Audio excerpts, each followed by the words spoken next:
وعلى آله وأصحابه أجمعين أما بعد فأعوذ بالله من الشيطان الرجيم بسم الله الرحمن الرحيم.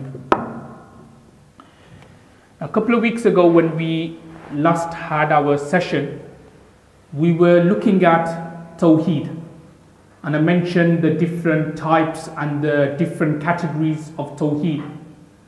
And I also mentioned that Tawheed and the oneness of Allah subhanahu wa ta'ala is the main part, but also at the same time one segment and one part of our Iman.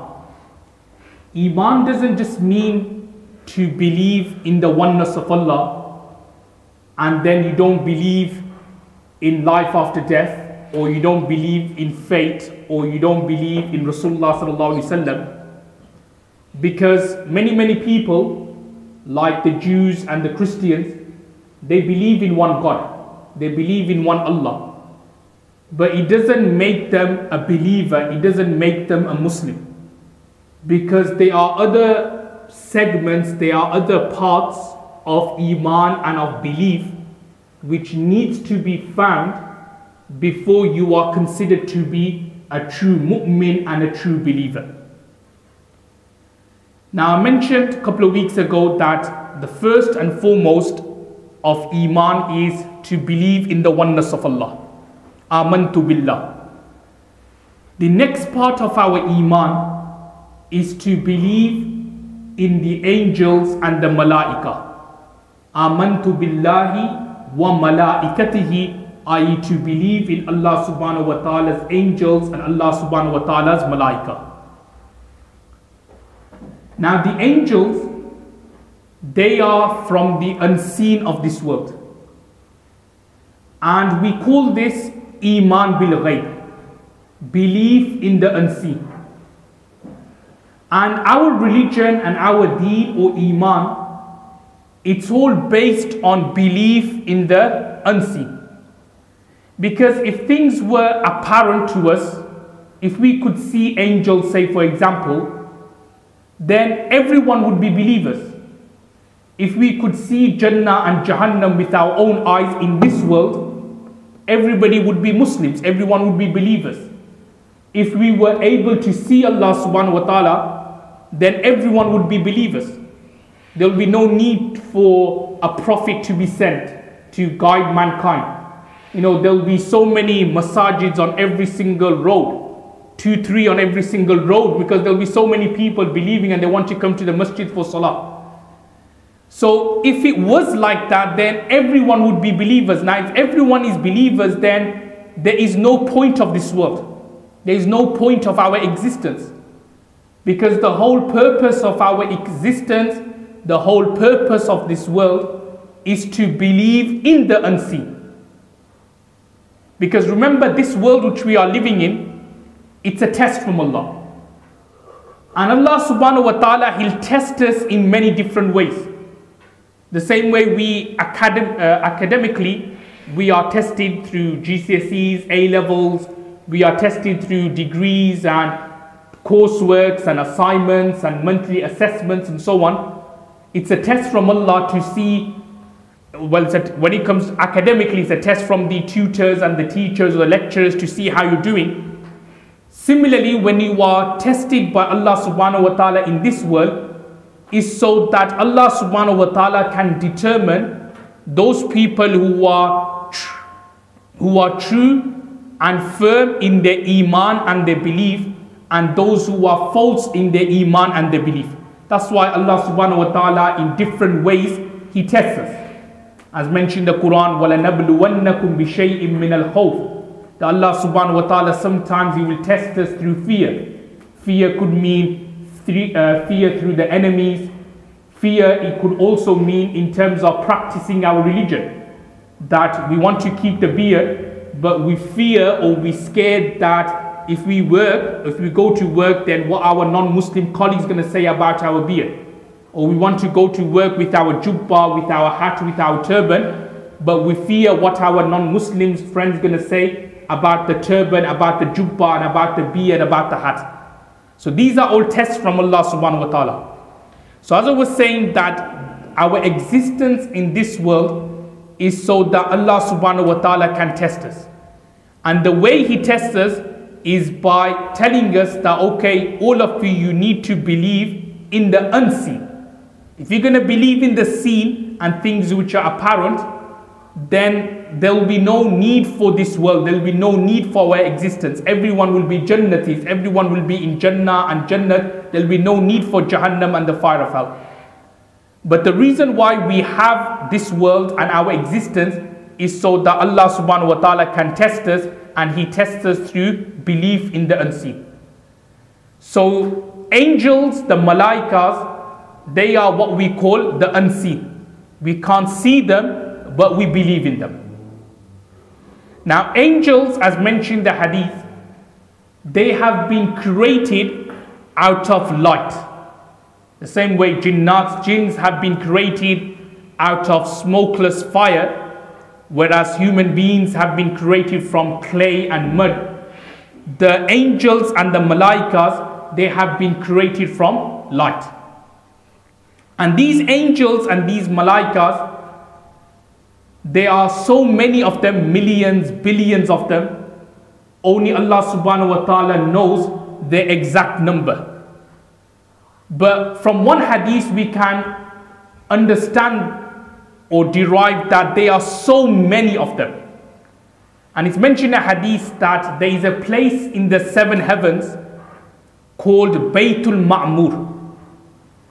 And this Baytul Ma'mur is parallel with the Baytullah. So the Baytullah is on the first heaven, is on this earth.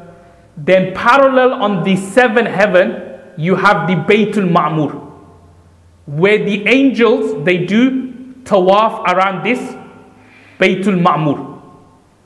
And it's mentioned in the hadith that 70,000 angels do tawaf of this Baytul Ma'mur. But when that 70,000 angels do tawaf once, another 70,000 come, and that first batch of 70,000 angels, they would never ever come again to do tawaf of that place.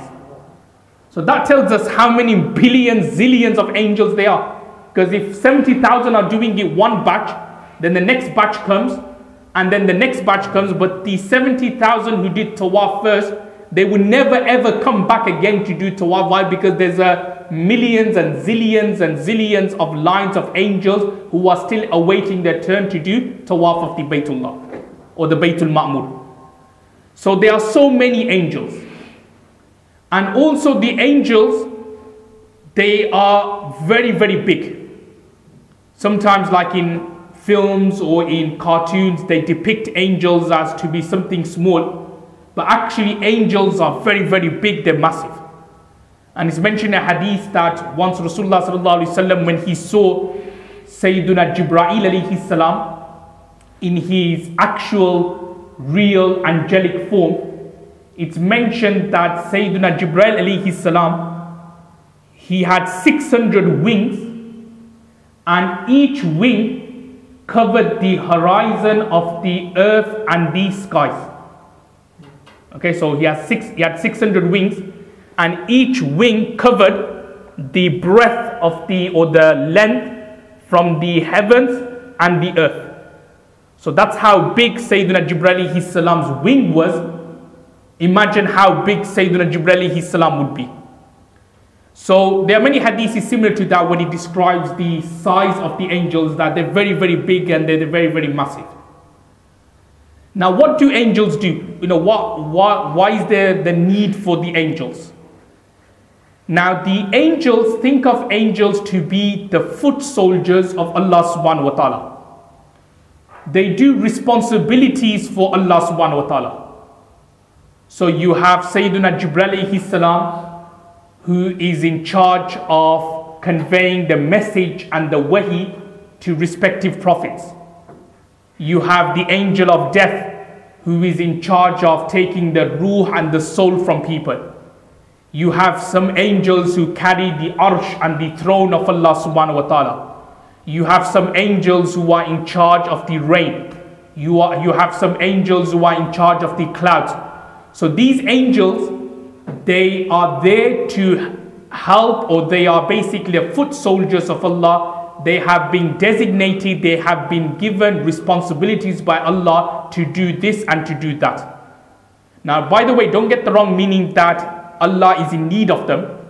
There may be someone like a manager or a boss, and he has many people working for him, so he needs their help for this business or for this organization to work and to run. Allah doesn't need that. So don't get the wrong meaning that, oh, Allah is in need of these angels to help him out. No. Allah, He knows everything, what's happening, what they're going to do. Because if Allah wants, He can just order something and then straight away it's going to happen. But they have been given the responsibilities so that Allah tells them and they do it on behalf of Allah. If Allah wants, He can do it directly, but at the same time, Allah subhanahu wa ta'ala, He has these angels to do these work and responsibilities for Him. Now there's actually a wisdom or a hikmat behind that. It's like the hikmat as mentioned in the Quran, that Allah created the world in 6 days. If Allah wants, He can do it straight away. But there was a wisdom behind the creation of the world in 6 days. Similarly, if Allah wants, He can automatically give death, He can automatically send rain, He can automatically send cloud. But He has angels who are doing it for Him. Why? There's a hikmah, and the wisdom and the hikmah is to teach you and I that we can't do everything by ourselves. Only Allah can. But us, we always need help. Even to the extent that Rasulullah sallallahu alaihi wasallam, he needed the Sahabas and the companions' help to convey the deen and the religion. And then after the Sahabas, there was the Tabi'ins, the Tabi'ins, and as mentioned in the Hadith, the Ulamas, they're the inheritors of the Prophet. So after Rasulullah sallallahu alaihi wasallam left this world, it is going to be the Ulamas and the Imams and the scholars who are going to convey the message. So what we should always realize is that you can't do everything by yourself. You know, even like this particular program which we're having, you know, if it wasn't for certain brothers, for their help, for the effort in doing the leaflets and so on, then no one would know about this program. If it wasn't for the Imams to deliver the lectures, then there wouldn't be a program. But at the same time, if the Imam was there but there was no advertising, then the lecture the Imam is going to give is going to be fruitless. So what we can understand here is that Allah has given responsibilities to angels is so that we can understand at the same time that we can't do everything by ourselves. We need help and assistance from people to for the benefit, for the conveying of the message and for the conveying of the deed of Allah subhanahu wa ta'ala. Now, as I was saying, that there are many angels who are doing various works and responsibilities for Allah. We also have angels who are always protecting us. We have angels who are in front of us, who are behind us, who are on the right, who are on the left. They're always protecting us from evil. They are always protecting us from harm. Similarly, we also have angels who are writing good deeds. The Kiram Katibin. So the good deeds they write, the bad deeds they also write as well. And similarly, when we leave this world and when we are in the grave, then we are also met by angels as well. Munkar and Nakir. And they ask us questions about our religion, about Rasulullah sallallahu alaihi wasallam, and about who your Lord was. So angels, malaikas, they are always around us. They are always in existence. As mentioned in another hadith, that wherever there's the remembrance of Allah subhanahu wa ta'ala, the dhikr of Allah subhanahu wa ta'ala is taking place, then angels are there. So angels are everywhere. They are there, they are helping us, they are protecting us, and it is our Iman and our belief that we believe in them.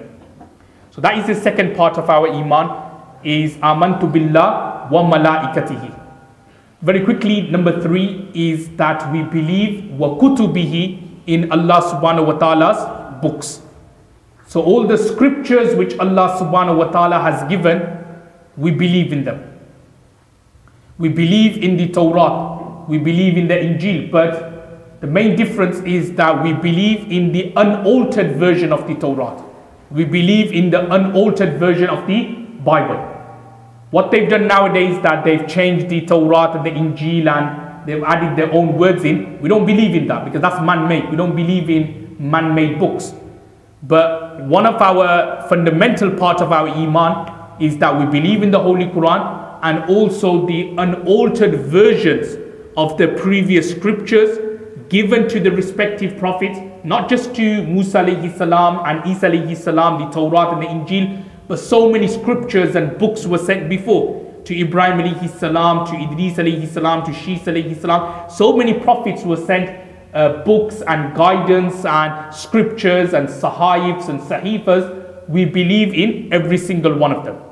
If somebody, say for example, doesn't believe in the Torah, then it doesn't make him a believer. We believe in all the books. So that is the third part of the Iman, is that we believe in the books. Then he goes on to say, وَرُسُلِهِ, that we also believe in the messengers and the Rasuls. So again, this is another unique part of our Iman, that not only do we believe in Rasulullah sallallahu alaihi wasallam, but also all the prophets who were sent by Allah subhanahu wa ta'ala, we believe in them. We believe in Rasulullah sallallahu alaihi wasallam, we believe in Isa alayhi salam, we believe in Jesus, we believe in Musa alayhi salam, we believe in Moses, we believe in Ibrahim alayhi salam, Abraham, we believe in Ismail. We believe in all the prophets Allah subhanahu wa ta'ala sent to this world, who were sent to their respective nations. We believe in them, we love them, we respect them. We have the same love, like the same love we have for Rasulullah sallallahu alaihi wasallam, we have for these messengers and these prophets as well. Obviously, Rasulullah sallallahu alaihi wasallam, out of all the prophets, he is the most virtuous. So we understand that particular rank and that particular virtue. But in terms of love, yes, the same love we have for Rasulullah sallallahu alaihi wasallam, we have it for all the prophets Allah subhanahu wa ta'ala sent to this world. The next part of our Iman and our belief is wal ba'thi ba'd al maut, is that we believe in resurrection.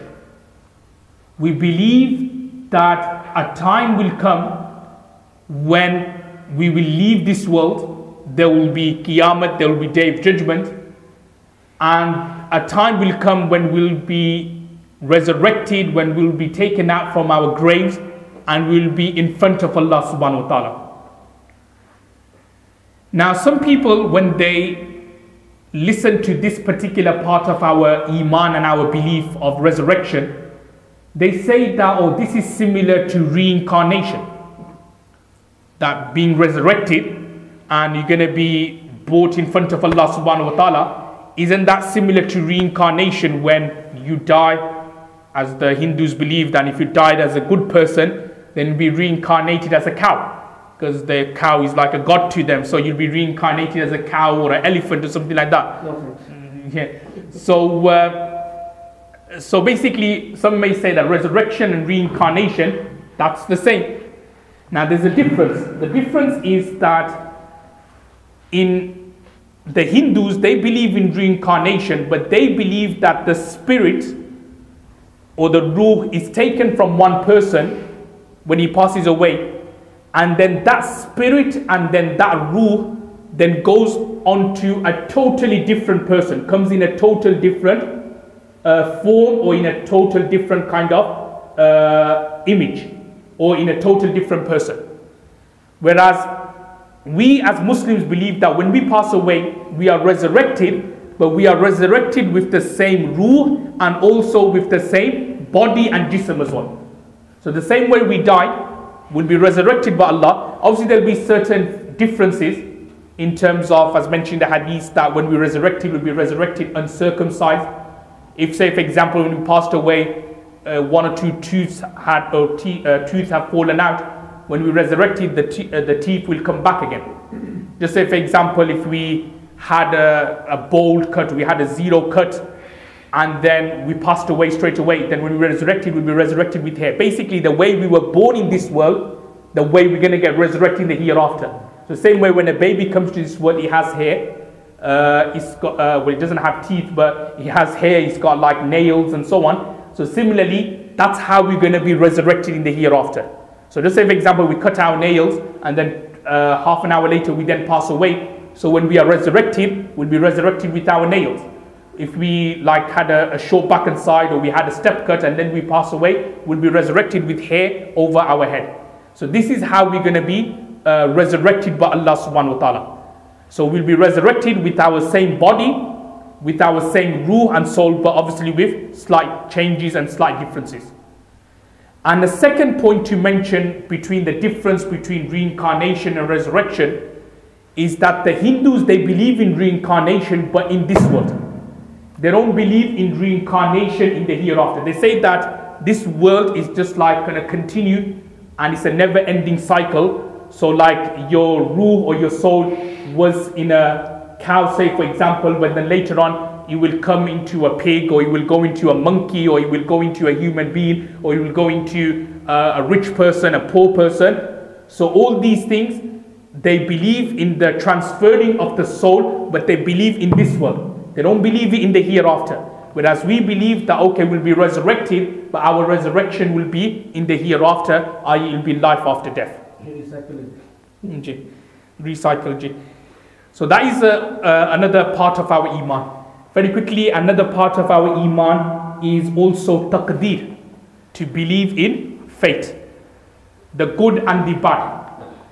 Now, to tell the truth, we shouldn't be really debating about or talking about taqdeer, because as mentioned in the hadith of Sunan ibn Majah, that you shouldn't really talk about taqdeer.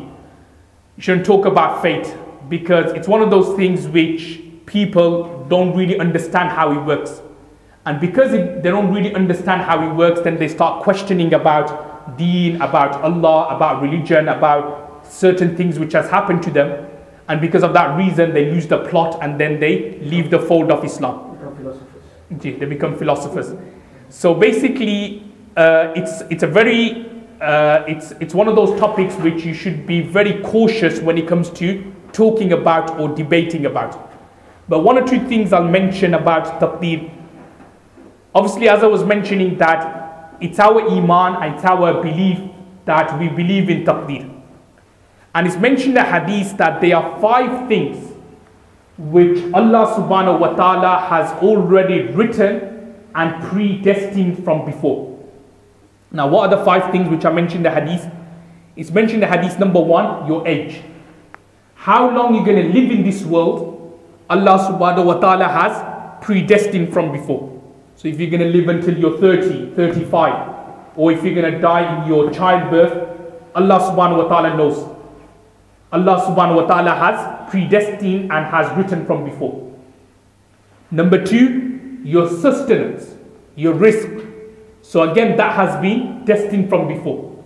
How much you're going to earn, how much you're going to eat, what food you're going to get. The chicken and chips or whatever, burgers, whatever you're going to be consuming, Allah subhanahu wa ta'ala has predestined from before. Number 3, the deeds, the a'mals, the actions. So again, where we're going to do if we're going to do a good deed, like we're going to read salah, or we're going to do a bad deed, that we're going to commit adultery, whatever, all these things Allah subhanahu wa ta'ala has predestined from before. Similarly, our place of burial, Allah subhanahu wa ta'ala has predestined from before. So if it's written in our taqdeer that we're going to pass away in England, we're going to pass away in England. If it's written in our taqdeer that we're going to pass away, say, in Pakistan or in Bangladesh, we're going to go there and Allah will then give us death there. That's why we hear many cases of people, old people from Bangladesh, they come for these visiting visas for 6 months. So what happens? They come and then 2 days later they pass away. They come to this country, a couple of months later then they pass away. They have an accident, they have a stroke, they have a heart attack, and then they pass away. Now the way we look at it is that Allah has predestined that such as a person, even though he lives in Bangladesh, he lives in a village, he lives in a mud house, but he predestined that he's going to pass away in England. So what would happen? Allah subhanahu wa ta'ala will then make the causes for you to come to England and then you pass away there. It could be some random country you never visited that Allah may have predestined that, okay, such as a person is going to pass away in Brazil. So what would happen? Allah will make, asbabs or reasons for you to go to Brazil and you pass away there. Or in America or in Canada or somewhere, you will go there and the death will come there. So this is all taqdeer and fate. And also the 5th thing which Allah subhanahu wa ta'ala has written about fate, has already written or predestined before, is our salvation, our final abode, in other words. I.e. whether we're going to go to Jannah or Jahannam, Allah subhanahu wa ta'ala has written that or has decided that from before. Now, a common question, I'm just going to be very quick here without going into too detail. A common question when people ask is that, okay, if Allah has destined that I'm going to go to Jahannam, you get some people, they'll ask you this question that, oh, Allah has said I'm going to go to Jahannam, then what's the point of me doing any good deeds? What's the point of me like reading namaz? What's the point of me like coming to the madrasa here and listening to a lecture? What's the point of me fasting? You get some people, they think like that, like, okay, if I'm destined to go to hell, why should I then do this good deed here in this world? Now, the way to look at it is that Allah subhanahu wa ta'ala has predestined from before that such a person is going to go to hell. But Allah subhanahu wa ta'ala is not forcing him to go to hell. He, by his own actions, going to be doing things which will take him to hell. It doesn't mean Allah is forcing him or is maneuvering him to go to hell. Now, I'll give you an example. It's like, say, for example, there's two people. Just say Abdullah and Abdul Rahman. Now, Abdullah, he always comes on time. He comes 5 o'clock, bang on, he's always there. But Abdul Rahman, you know naturally he's going to come late. So you just say to him, so I don't know, Abdul Rahman, he's going to come 10 minutes late. Might as well wait 10 minutes and then we'll start the lecture. Or, sometimes you know someone's going to come late. Now, you make the assumption here, but it doesn't mean that Abdul Rahman's going to come 10 past 5. That day, blue moon, he may come at 5 o'clock. But you don't have any force on him. So similarly here as well, that Allah subhanahu wa ta'ala has decided or predestined that such a person is going to go to hell. But it doesn't mean that Allah is forcing him to go to hell. He himself, out of his own will, is going to do the things of hell, which Allah has knowledge of from before, which will take him to hell. So that's the answer to give to people who question it in this way that, oh, if we are going to go to hell, what's the point of us to do good deeds? Then you'll say to them in this particular way that, look, you are still responsible of your actions. If you do good deeds, then inshallah Allah will take you there, will take you to Jannah, but you are responsible of it. And what Allah has said that this person is going to go to hell or he's going to go to Jannah, this is Allah subhanahu wa ta'ala has knowledge from before that where we're going to end up. But it doesn't mean that Allah is forcing us to end up there. Allah knows from before that such a person, Abdul Rahman, is going to do this good deed, he's going to do that good deed, or he's going to do bad deeds, or he's going to do evil things which will take him to hell. Allah has knowledge from before. But it doesn't mean that Allah is forcing that person or is maneuvering that person to go to that particular place. So may Allah subhanahu wa ta'ala give us the tawfiq to what we said. Wa akhiru da'wana alhamdulillah.